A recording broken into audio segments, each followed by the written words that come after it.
poetry, شعر, for grade 1, and we have a poem called Day أو اليوم, and it was written by Cecil Spring.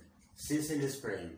Now let's have a look at the writer of the poem. Yes, the writer of the poem was Cecil Spring Rice. He was called Cecil Spring Rice, and he was born in 1859, 1859, and he died in 1918. Died in 1918, توفى سنة 1918. We have four things. أربع حاجات نعرفها عن الشاعر ده. Number one, he was born in 1859. ده تاريخ الميلاد بتاعه 1859. And he studied at Oxford University. درس في جامعة أكسفورد في إنجلترا. And he wrote for the children. كل أعماله كانت أو أغلب كتاباته كانت للأطفال. And he died in 1918. توفى سنة 1918. Now let's have a look at the main idea of the poem. الفكرة الرئيسية بتاعت القصيدة. In this poem, he talks about some of the most wonderful works. أعمال عظيمة، وبيتكلم عن أعمال عظيمة في العالم كله. And how big they are. وإزاي إن الأعمال دي كلها بتقوم بدورها على أكمل وجه. وإزاي إن هي مشغولة. But man's work finishes. طبعا شغل الإنسان عاجلا أم آجلا ما بينتهي. But the elements of nature يعني عناصر الطبيعة ديت work الشغل بتاعها never finishes. عمره ما بينتهي. So we have 5 stanzas in this poem. Now let's have a look at stanza 1. نشوف أول stanza. أول stanza we have 4 lines in stanza 1. Let's read the stanza. I'm busy, said the sea. I'm busy, think of me. Making continents to be. I'm busy, said the sea. Again. I'm busy, said the sea. I'm busy, think of me. Making continents to be. I'm busy, said the sea. Now let's see the new words. الكلمات الجديدة. مفيش هنا غير كلمة واحدة بس جديدة هي كلمة continents. Continents is the main land or the masses of the land on earth. Continents. We have 7 continents like Australia, North America, South America, and so on. So let's move to another point, which is the paraphrase. When you are asked, لما يطلب مني أعمل paraphrase للstanza, paraphrase equal to explain the stanza. So this is the paraphrase for stanza 1. Stanza 1 again, I'm busy, said the sea. I'm busy, think of me, making continents to be. I'm busy, said the sea. Look at the paraphrase of the stanza. So in stanza 1, the poet talks about the sea. He is talking about the sea. Yes, the sea is very busy. The sea is very busy. Yes, he writes and shows that the actions of the sea plays a part in making the land. لو ما فيش sea, لو ما فيش بحر، لو ما فيش مية، مش هيبقى فيه land، مش هيبقى فيه continents. So in making the land that people live on. So let's move to another point, which is the figures of speech. Figures of speech مظاهر الجمال في الستانزا. So we have some figures of speech, and number 1 is personification. Remember it, personification. Personification. Personification is in this line, I'm busy, said the sea. We have said the sea. Said the sea is a personification. So how can we know the personification? ازاي نطلع التشخيص او ازاي نعرف ان هنا في هنا تشخيص، في هنا personification.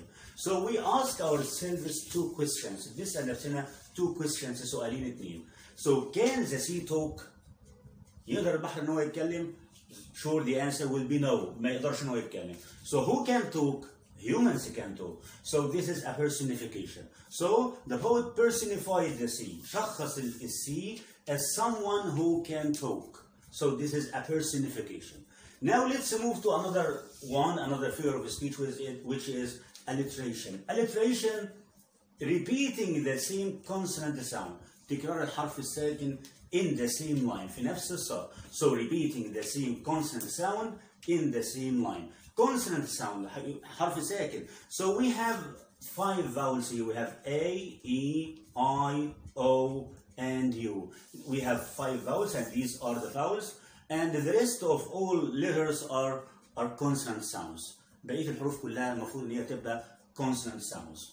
So we have here, I'm busy, said the sea. I'm busy, said the sea. Look at this line, I'm busy, said the sea. We have said, sea, said, sea. We have letter S here, and another S here. The letter S or the sound sound here is consonant, so it is repeated in line 1. So the poet repeated the same sound, sound, or the letter S in the same line.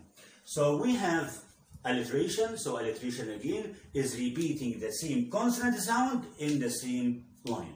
Let's move to another figure of speech, which is contrast. Contrast, تضاد, using two opposite words but not in the same line.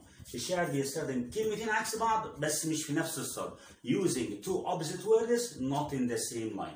It is called the contrast. Again, we have personification, تشخيص. We have alliteration, alliteration تكرار الحرف الساكن. And we have contrast, contrast اللي هو التضاد. Using two opposite words not in the same line.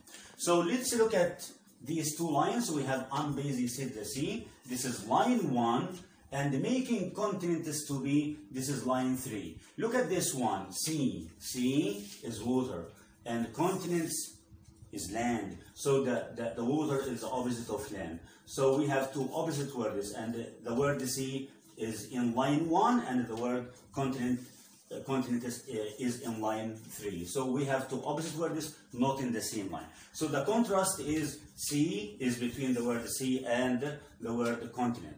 The poet used two opposite words not in the same line. Let's move to the last figure of speech in this stanza, which is refrain. Refrain تكرار سطر. Refrain, repeating the same line. الشاعر بيكرر نفس السطر in the same stanza, في نفس الstanza. So again, refrain, repeating the same line in the same stanza. So look at the stanza here. We have the stanza. I'm busy said the sea. I'm busy said the sea. This is line 1. I'm busy think of me. This is line 2. Making continents to be is line 3. I'm busy said the sea is line 4. So the refrain here is in line 1 and in line 4. Look at where I have made a circle. فينا circle على line 1 و line 4. السطرين اللي كرروا هنا مين؟ line 1 and line 4. I'm busy said the sea and I'm busy said the sea. Okay, we have the rhyme scheme. Another question here. What is the rhyme scheme? Rhyme scheme. Look at to get the rhyme scheme. We look at the last words in the stanza. The last words we have. Look at this one. See, me, be, see. They are the same two here. This is the same sound. We have the same sound. See, me, be, see. And this is the first sound. ده أول صوت أسمعه في الاستانزا يكون كله متفق مع بعضه، كله شبه بعضه. See, me, be, see. So we'll give it the letter A. C, A, me, A, B, A, C, A. So the rhyme scheme of the stanza is A, and A. So let's feedback, please. So we have figures of speech, personification, تشخيص. التشخيص, so giving things some qualities of the human. إن هو يدي الأشياء صفة أو صفات من صفات الإنسان أو حاجة من صفات الإنسان. So بنعرفه إزاي personification. We ask ourselves two questions here. So for example, can the sea talk? No. No, he can't. It can't talk. So who can talk? Humans. We have another figure of speech with alliteration, repeating the same consonant sound in the same line. Consonant sound. It can't be a vowel. يعني ما ينفعش الصوتين يكونوا vowel. No, vowel sounds. No, it should be consonant sounds. Contrast اللي هو التضاد, using two opposite words not in the same line. Using two opposite words not in the same line.